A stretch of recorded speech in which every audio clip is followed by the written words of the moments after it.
எனக்கென வந்த தேவதையே சரிபாதி நீ அல்லவா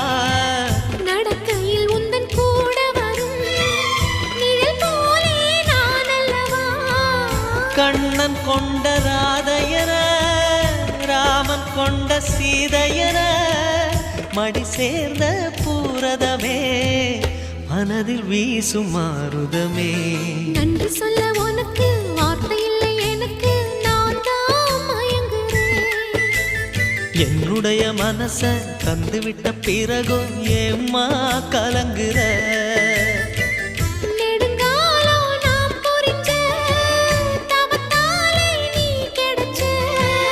திருக்கோயில் வீ